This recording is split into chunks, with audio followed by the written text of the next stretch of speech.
He bowed out. Tesla redesigned equipment, Neumann redesigned equipment. He went to a pulsed mode, upped the power of the transmitters to 2 megawatts each, CW rating, which says at a 10% duty cycle, you had approximately 80 megawatts of RF power, peak power, being pumped into an antenna which was designed by T. Townsend Brown and put on the highest point on the Eldridge. The ship, the Eldridge, was not known by that name at its initial inception, but that was, of course, the name dubbed on it later, DE-173. Among other things that were decided upon was, in the spring of '42, that Van Neumann wanted a special ship chosen and selected from the ground up, right off the drawing board, which it was about July of '42.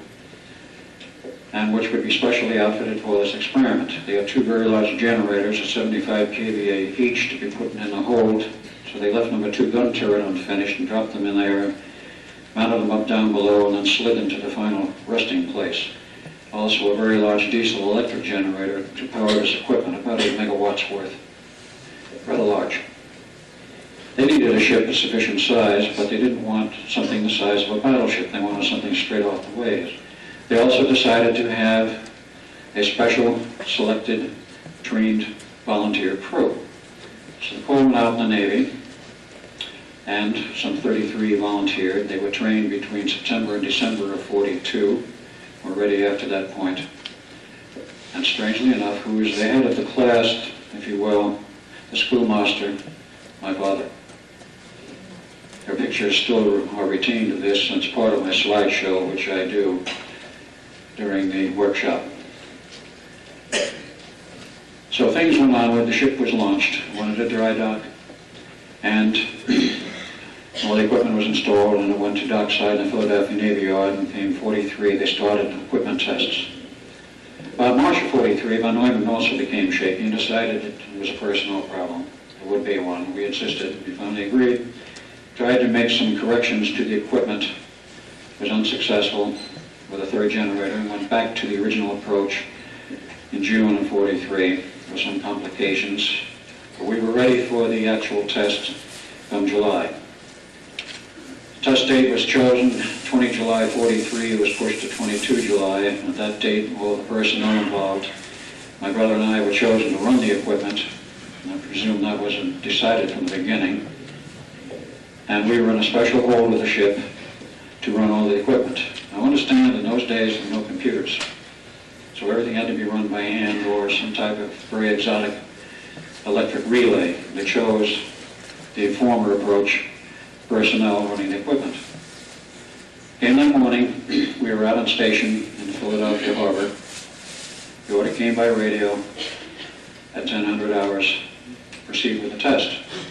If any of you have seen the movie, The Philadelphia Experiment by E.M.I. Thorne, the first part of that 12 minutes or so is very accurate, except for the date.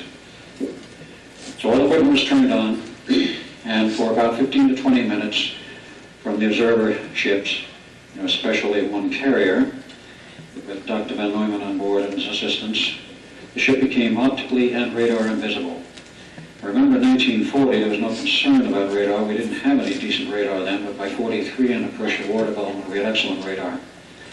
And in '43, the German submarine fleet was seeking approximately 1/2 of all our shipping going across the Atlantic. The desire was to provide some type of cloaking device, which hopefully the Germans, with their radar, could not see through it, that is, the invisibility screen, and the ships could get through without being sunk.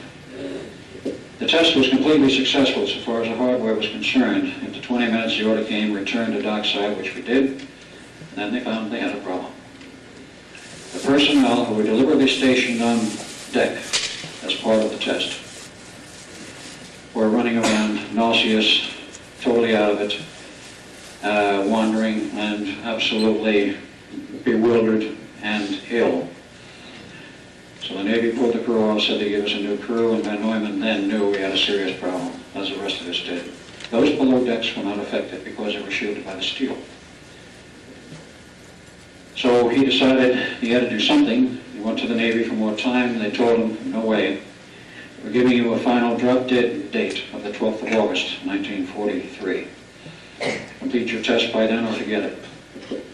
So we worked night and day, and we realized, of course, we couldn't make any major changes, but the Navy made one change in requirement. You don't have to have optical invisibility. After all, in those days, there were no satellites, no LORAN, no SHORAN. You were dependent upon either radar or direct optical viewing to know where another ship was in a fleet.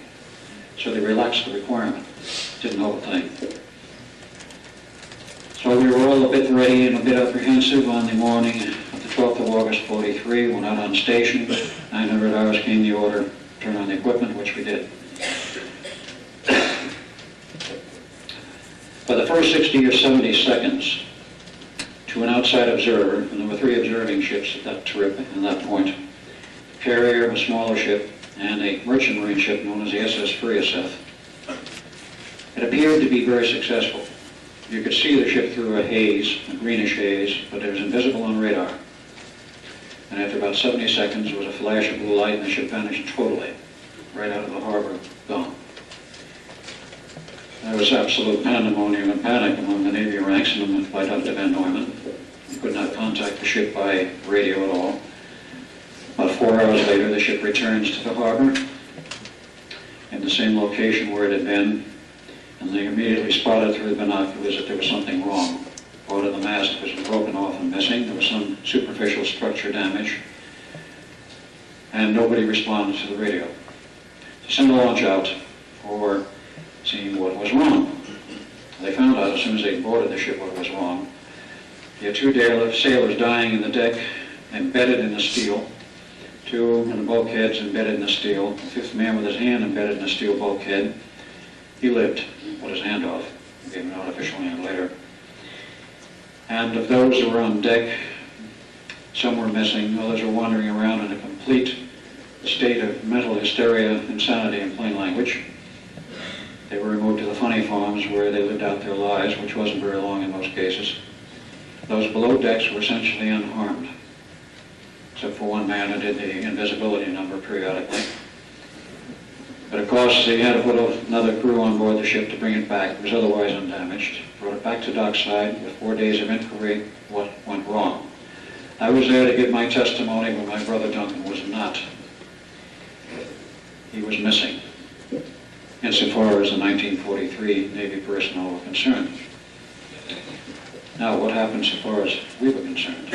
We were on the inside. We were in the control room, and approximately 30 seconds after all equipment was on and operational, things started to flicker and glow strangely and then to arc over. There were strange electrical arcs inside that room. It continued to get worse. Finally, we decided, because we had been trained what to do in an emergency if it occurred, and we had one, turn the power off. So we grabbed the main power switches, pulled on them, they wouldn't budge. Couldn't move them. And the conditions were getting worse. So we decided out of there, out on deck, to see people running around. At that point, there was no one embedded in the decks. And pandemonium was at that point all over. We decided, we got the bright idea, jump overboard. We land in the bay, we can swim ashore. We jumped overboard. We didn't wind up in the bay.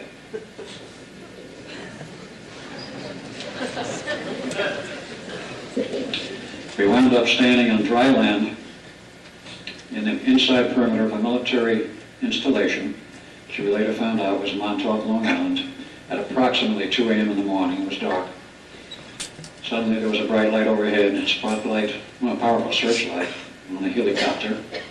We didn't know anything about helicopters at that point, because Sikorsky was still trying to sell them to the government in 43. And we were grabbed MPs and taken to an elevator down below. The elevators opened on a lower level because there were 6 levels of underground in Montauk. We were met by an elderly civilian. Said, "Gentlemen, I've been waiting for you. I'm Dr. Van Neumann." We looked at him and said, "You're who?" I said, "I'm Dr. Van Neumann." He said, "You can't be. We just left him an hour or so ago, and he was a much younger man." I said, "I know." He said, "I am the same man. You are no longer in 1943 or in 1983, and you're at Montauk, Long Island." And he said, "I'm the same man you knew 40 years ago."